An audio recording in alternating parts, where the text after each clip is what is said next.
안녕하십니까. 비익조 국어 강사 최동민입니다. 자, 이번 시간부터는 이제 단어의 형성에 대해서 한번 배워보도록 할게요. 자, 단어의 형성은 총 3가지 파트로 나눠서 이해를 한번 해볼 건데요. 자, 제일 처음에는 첫 번째 시간은 여기 나와 있는 것처럼 단어의 형성 중에서 먼저 단어의 구조가 어떻게 되어 있는지를 먼저 배우고요. 단어의 형성을 배우기 위해서 꼭 알아둬야 될 말 2마리죠. 어근이랑과 접사라고 하는 말이 과연 무슨 말인지 이것을 선생님이랑 같이 한번 단어 여러 가지 예시를 통해서 한번 파악을 해볼 거예요.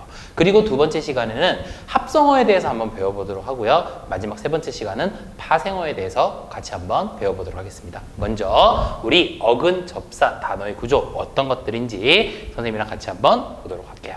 자, 먼저 하기 전에요. 단어의 형성을 먼저 하기 전에 우리가 먼저 배워야 되는 게 뭐냐면요.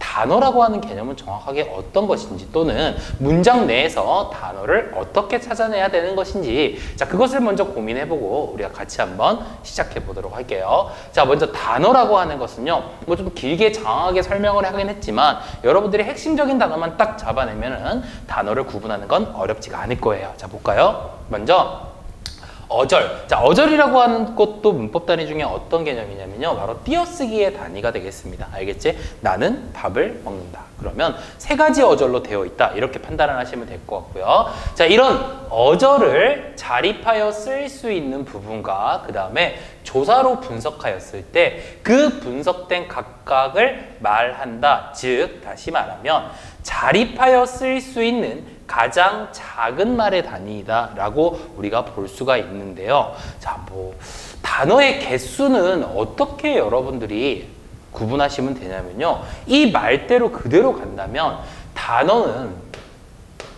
단어의 개수를 한번 보자면요. 자, 이 수를 한번 보자면 우리가 어떻게 볼 수 있느냐? 쉬워요. 어절의 수가 있겠죠? 어절의 숫자에다가 자, 어절에 각각 자립하여 쓸 수 있는 부분들이 다 있겠죠. 근데 거기다가 뭐만 추가시켜주면 된다라고 보면 되냐면 조사만 추가시켜주면 된다 이런 말이에요. 무슨 말인지 아시겠어요? 자, 여기 잠깐 볼까요? 조사는 왜 추가시키느냐? 얘는 자립하여 쓸 수는 없어요. 실제적으로. 단어의 가장 핵심은요. 자립하여 쓸 수 있어야 된다는 거거든요. 그런데 사실은 조사는 자립해서 쓸 수는 없지만 뭐로 인정을 한다는 거죠? 그렇죠. 단어로 인정해주는 약간 예외적인 요소가 있는 부분이라고 생각하시면 됩니다. 자, 우리 요거 한번 잠깐 볼까요? 자, 우리 어린 은우가 군밤을 잘 먹는다라고 하는 말에 단어를 한번 찾아봅시다. 자, 볼까요? 간단하죠? 어절의 수에다가 뭐만 더하면 된다? 조사만 더하면 된다 그랬죠? 그러면 일단 기본적으로 이렇게 하나 나눌 수가 있겠네요. 왜냐하면 어린이라고 하는 말은 체온과 조사가 결합된 말이 아니니까요. 그 다음 은우라고 하는 말 역시 뒤에 조사 가가 붙어 있으니까 어때요? 이렇게 분석할 수 있겠죠. 그 다음에 군밤을 그러면 군밤이라고 하는 단어에다가 자, 을이라고 하는 조사 역시 붙어 있으니까 이런 식으로 분류 가능하고요. 잘이라고 하는 말과 먹는다라고 하는 말은 조사와 결합된 말들이 아니기 때문에 그냥 기본적으로 이렇게 띄워놓으면 됩니다. 좀 더 쉽게 한번 해볼까요? 어떻게 하시면 되냐면요. 선생님은 그냥 단어를 분류할 때 또는 분석할 때 어떻게 하면 되냐면요. 그냥 띄어쓰기 형태로 해요. 이렇게 하나, 둘, 셋, 넷, 다섯. 이렇게 띄어쓰기 형태대로 한번 해볼게요. 그러면 총 개수가 몇 개가 나오냐면 5개가 나오죠. 그건 지금 어절의 숫자가 돼요. 근데 거기다가 이제 뭐만 추가시키면 되죠? 그렇죠. 조사의 숫자만 추가시키면 됩니다. 가, 을 이렇게 해서 각각 총 몇 개의 단어로 구성이 되어 있냐라고 하면 바로 7개의 단어가 구성되어 있다라고 하는 거 우리가 볼 수가 있겠죠. 이해가 되셨어요? 자, 단어를 분석할 때 가장 먼저 기억해야 될 거는 자, 어절의 수가 몇 개인지 어절을 먼저 나눈 다음에 거기다가 뭐를 추가시키면 된다? 조사를 추가시켜 주면은 쉽게 단어를 찾아낼 수가 있습니다. 되셨나요? 좋아요. 자, 이제 우리 단어의 형성에 들어가기 전에요. 먼저 단어 형성에서 가장 중요한 것인 어근과 접사라고 하는 걸 먼저 배워보도록 할게요. 자, 보세요. 먼저 어근이라고 하는 것은 무엇인지 보자면 단어의 구성 요소 가운데서 자, 선생님은 어근에서요 가장 중요한 말이 뭐라고 생각하냐면 요 녀석이 가장 중요한 말이라고 생각을 해요. 바로 뭐냐? 실질적인 의미를 나타내는 중심 부분들을 우리는 뭐라고 얘기한다? 어근이라고 이야기를 한다라고 하는 거죠. 이해되셨나요? 그 다음 접사는 뭐냐면요. 어근에 붙어요. 접사는 어근에 붙는다는 얘기는 어근에 붙어서만 쓰인다는 얘기로 우리가 해석이 가능하거든요. 그 얘기는 곧 무슨 얘기냐? 얘는 역시 혼자서 쓰일 수 없다는 얘기. 다시 말하면 자립성이 있다 없다? 그렇죠. 자립성이 없어요. 나중에 접사 구분할 때 자립성이 없다라고 하는 말이 굉장히 중요하거든요. 자립성이 없어요. 그리고 어근의 뜻을 뭐 해준다? 제한해주는 그러한 부분을 우리는 접사라고 이야기를 한다라고 하는 겁니다. 자, 이렇게 개념을만 봐서는 잘 이해가 안 되죠? 그래서 선생님이랑 예를 통해서 한번 보도록 할게요. 자, 먼저 하늘이라고 하는 말을 볼게요. 하늘이라고 하는 말에서 먼저 형태소를 분석해 보면 하늘. 자, 이건 어떻게 합쳐진 말이냐? 아니에요, 선생님. 합쳐진 말이 아닌데요? 이렇게 말할 수 있죠. 맞아요. 하 플러스 늘이 아니란 말이에요. 그렇죠. 왜? 하늘을 띄워버리면 그 의미가 사라져버리죠. 그래서 요 하늘이라고 하는 말은 어때요? 하나의 단어로 되어 있단 말이에요. 대신에 이 녀석이 어근인지 접사인지 우리가 구분을 해야 되는데 하늘은 자 실질적인 의미를 가지고 있는 단어가 맞잖아요. 그렇기 때문에 하늘은 어떻게 되어 있는 거냐? 하나의 뭘로 되어 있다? 어근으로 되어 있다. 이렇게 우리가 이야기할 수가 있겠죠. 되셨나요? 그 다음 군밤 한번 볼까요? 자, 군밤 같은 경우에는 자 보세요. 여기 보니까 지금 밤이라고 하는 단어가 있죠. 요 밤, 먹는 밤. 그렇지. 가을에 굉장히 맛있죠. 요 밤 같은 경우에는 혼자서 쓸 수 있는 데다가 실질적인 의미도 가지고 있죠. 그렇죠. 그렇기 때문에 얘를 분석하면 군 플러스 뭐가 된다? 밤. 이런 식으로 우리가 분석이 가능하게 되는 거예요. 그렇죠. 그러면 일단 밤이라고 하는 말은 뭐라고 볼 수 있겠죠? 그렇죠. 어근이라고 볼 수가 있는데 반해서 군, 혼자 쓰일 수 있나요? 혼자 쓰일 수 없어요. 그러니까 접사라는 얘기예요. 무슨 말인지 아시겠죠? 얘는 굽다, 굽는 이런 말이죠. 밤은 밤인데 어떤 말이다? 구운 밤이다. 이렇게 우리가 뭐 해주죠? 어근의 뜻을 제한해주는 역할 이외에 혼자서 쓸 수는 없어요. 그렇죠? 와, 저 밤이 참 군! 이런 거 안 쓰잖아요. 그렇죠? 그런 것처럼 얘는 그럼 뭐가 된다? 바로 접사가 된다. 이렇게 우리가 보실 수가 있겠네요. 이해가 되셨어요? 그 다음에 먹었다 한번 볼까요? 이 용언이 이게 이제 합성어인지 뭐 이렇게 복합어인지 단일어인지 여기서 어근과 어미가 뭔지 이런 것들이 되게 헷갈려하는 친구들이 있는데 아주 쉽게 설명을 하자면 먹었다. 자, 결과부터 알려주자면 하나의 뭘로만 되어 있습니까? 어근으로만 되어 있다는 거죠. 어떻게 되어 있냐? 바로 먹이라고 하는 말에다가 그 다음에 다라고 하는 말이 붙어 있잖아요. 그러면 이 엇이라고 하는 말과 다라고 하는 말이 어미가 되겠어요. 얘는 뭐가 되겠죠? 어간이 되겠죠. 그래서 실질적인 뜻을, 의미를 나타내는 단어. 그래가지고 얘네들은 접사가 아니기 때문에 또 얘가 어미이기 때문에 그 뭐 뜻을 제한해 주는 건 아니잖아요. 먹긴 먹는데 어떻게 먹는 게 아니잖아요. 그죠? 그렇기 때문에 얘네들은 접사로 보지 않고요. 어미니까 그러니까 어간과 어미들이 결합된 것은 그냥 하나의 뭘로 본다? 어근으로 본다. 이렇게 우리가 이해할 수가 있겠네요. 그래서 얘도 하나의 어근으로 되어 있는 단어라고 볼 수 있어요. 그럼 요번엔 또 다른 활용형인데요. 요거 한번 볼까요? 자, 지우라고 하는 말에 자, 뭐가 붙은 거죠? 개가 붙은 형태예요. 그렇죠? 자, 지우는 여러분도 아시겠지만 지우다라고 하는 말이 있기 때문에 어간으로 볼 수가 있겠네요. 그래서 얘는 용언의 어간이니까 하나의 뭐가 되겠어요? 옳지. 어근이 되겠죠. 어근이 되겠죠. 그럼 개는 뭘까요? 이게 어떤 의미를 가지고 있어요? 그렇죠. 지우는데 지우는 물건이라는 뜻을 가지고 있어요. 근데 얘는 혼자서 쓰일 수 없는 녀석이잖아요. 그렇죠. 그렇기 때문에 얘를 우리는 뭐라고 본다? 접사라고 본다라고 하는 겁니다. 이해가 되셨습니까? 자, 일단 우리가 단어의 형성을 배우기 전에요. 여러분들이 가장 먼저 하셔야 되는 게 뭐냐면요. 중요한 게 단어 속에서 어근과 접사를 잘 구분해내는 것, 그것이 가장 중요하잖아요.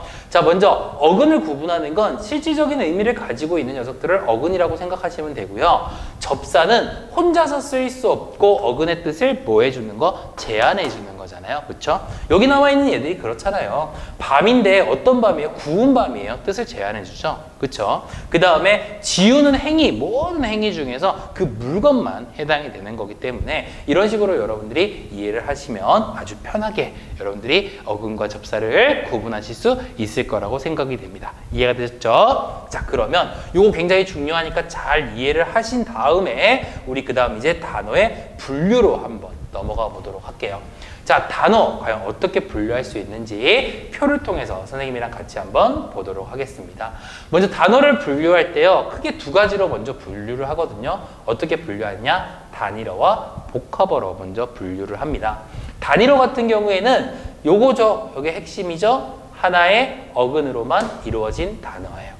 그래서 하늘, 아까 앞에서도 봤던 예죠. 먹는다. 자, 이런 말들. 자, 얘는 접사가 아니기 때문에 는과 다는 접사가 아니기 때문에 요걸 하나의 단어로 봐야 된다 그랬죠. 그래서 하나의 어근이에요. 그래서 하늘, 먹는다처럼 어때요? 하나의 어근으로만 되어 있는 것을 우리는 단일어라고 얘기를 하고요. 자, 복합어는 두 가지로 나눠져요. 어떻게?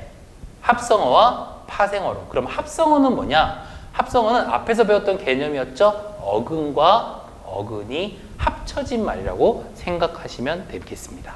자, 선생님이 예를 통해서 한번 보자면요. 책가방이라는 말이 있죠. 책가방은 책이라고 하는 어근에다가, 그렇지. 자, 뭐가 붙어 있죠? 가방이라고 하는 그러한 어근이 붙어 있는 그러한 예가 되겠네요. 그렇죠? 그래서 얘도 하나의 합성어가 되고요. 오가다. 이런 거 이제 조금 이제 피곤해하는 친구들이 있는데 뭐 어렵게 생각하지 말고 기본형으로 생각하세요. 오다의 오, 그러니까 뭐가 되겠어? 어간이니까 얘도 어근이 되겠죠. 그리고 가, 그렇죠. 가다의 가 역시 어근이 되겠죠. 거기다가 뭐 어미 다가 붙은 것 뿐이니까 얘네들은 어근과 어근이 결합해서 만들어낸 뭐라고 보시면 되겠습니까? 합성어라고 보시면 될 것 같아요. 그 다음 파생어는요. 우리가 앞에 합성어는 어근과 어근이라면 파생어 같은 경우에는 무엇과 무엇이죠? 그렇죠. 어근과 접사가 결합한 형태다. 이렇게 여러분들이 판단하시면 되겠죠. 자, 헷갈리라는 말 한번 보도록 할까요? 먼저 헷이라고 하는 말과 그 다음에 무엇이 합쳐졌냐? 과일이라고 하는 말이 합쳐졌잖아요. 자, 과일은 일단 여러분들이 어근이라는 건 아주 잘 아실 거고요. 자, 햇이라고 하는 말은 혼자 쓰이지 않아요. 역시 저 과일 참 햇 이런 말 안 쓴단 말이에요. 그렇기 때문에 얘는 뭐가 된다? 접사에 해당이 된다. 그래서 아, 접사랑 어근이랑 결합했으니까 얘는 파생어구나 이렇게 볼 수 있고요. 요 보이다라고 하는 말도 한번 보시면 보다라고 하는 말에다가 요건 어근이 되겠죠, 그죠? 자, 여기에다가 자, 뭐가 붙은 거냐? 이가 붙은 거예요. 그렇죠? 이는 어떤 역할을 해주는 거냐면요. 얘는 이제 피동형으로 만들어져요. 그러니까 우리가 직접 보는 게 아니라 보이게 된 거예요. 뭐에 의해서 보이게 된 거예요. 우리의 의지와 상관없이. 그런 애들을 우리는 피동이라고 얘기를 하는데요. 얘가 붙음으로써 의미가 어떻게 되는 거야? 제한되는 거예요. 뭐냐? 보다는 행위 중에 보이는 행위로 의미가 제한이 되는 거죠. 그래서 이거 같은 경우에는 뭐가 된다? 피동이라고 불려지죠. 피동의 의미를 가지고 있는 접사다. 이렇게 우리가 볼 수가 있어요. 이해가 됐죠? 다는 물론 종결 어미에 해당이 된다라고 하는 거죠. 자, 다시 한번 단어의 분류 배운 거 다시 한번 정리 한번 해볼까요? 먼저 단일어 같은 경우에는 뭐다? 그렇죠? 하나의 어근으로 되어 있는 것이다. 합성어, 복합어는 두 개로 나눠지는데 합성어는 어근과 어근이 합쳐진 말, 파생어는 어근과 접사가 합쳐진 말입니다. 물론 접사가 어근의 앞에서도 올 수 있다는 거 헷갈리를 통해서 우리가 봤죠. 그죠? 이렇게 단어가 되어 있구나라고 하는 걸 알아두시면 좋을 것 같아요. 물론 다음 시간에 선생님이 합성어와 파생어에 대해서 이제 조금 더 세밀하게 선생님이 알려줄 텐데요. 그 전에 우리가 이 단어의 형성에서요, 좀 중요한 말인데 직접 구성 요소라고 하는 말이 있어요. 직접 구성 성분이라는 것이 있어요. 자, 그 말은 과연 어떤 말인지 선생님이랑 한번 보도록 할게요. 자, 보세요. 직접 구성 성분은요, 단어를 두 조각으로 한 번만 나누어 나온 구성 요소예요. 선생님, 그러면 얘네들은 지금 직접 구성 성분이라는 말을 쓸 수 있는 녀석들은 복합어에만 해당이 되나요? 라고 물어본다면 네, 맞아요.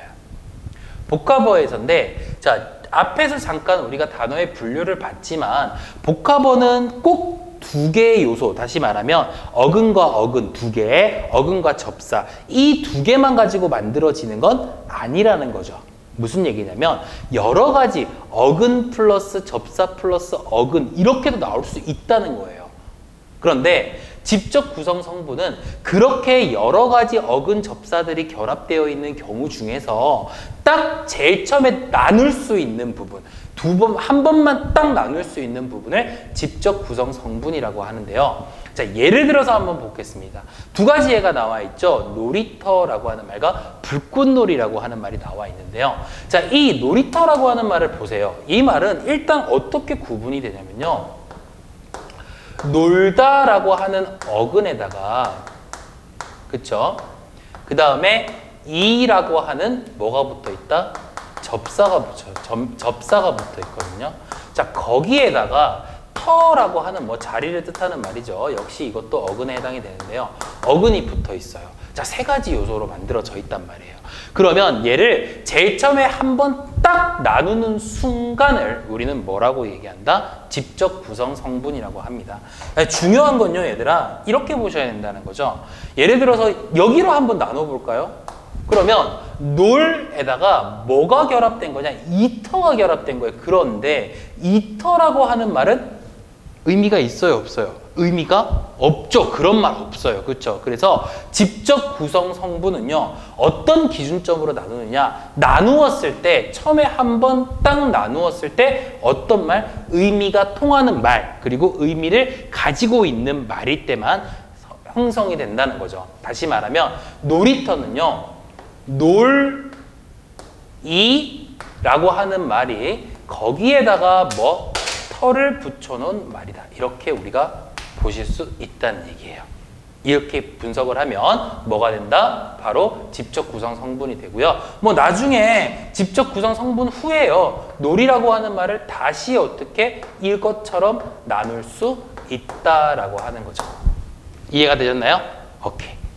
자, 우리 불꽃놀이로 같이 한번 해볼게요. 그럼 선생님 불꽃놀이는 어떻게 해야 돼요? 불꽃, 놀 플러스 인가요? 아니면 불 플러스 꽃 플러스 불 플러스 꽃놀이인가요? 아니면 어떤 거 불꽃 플러스 놀이인가요? 이렇게 볼 수가 있겠죠. 자, 이걸 분석해보면 일단 불도 어근이고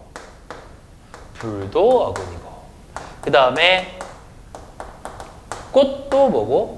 어근이고 그 다음에 놀도 뭐고? 어근이고요. 앞에서 했잖아요. 그죠?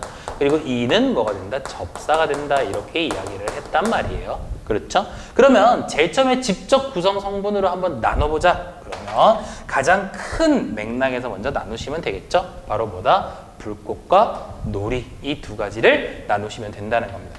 그래서 불꽃 플러스 뭐다? 놀이이다. 이렇게 우리가 나눌 수 있는 것을 직접 구성 성분이라고 이야기를 합니다. 물론 직접 구성 성분 이후에요. 불꽃을 이렇게, 놀이를 이런 식으로 나눌 수도 있다라고 하는 거죠. 다시 직접 구성 성분은요. 일단 여러 가지 어근과 접사가 결합된 단어 속에서 딱 한 번만 나누는 것. 그것을 직접 구성 성분이라고 이야기한다. 라고 하는 거. 잘 아셨나요? 좋아요. 오늘 뭐뭐 배웠죠? 이번 시간에 세 가지 배웠죠? 단어를 분석하는 방법. 두 번째는 단어의 분류. 어떻게 분류가 되는지. 마지막 세 번째, 직접 구성 성분. 이 세 가지를 배웠습니다. 복습 잘 하시고요. 다음 시간엔 합성어에 대해서 한번 배워보도록 할게요.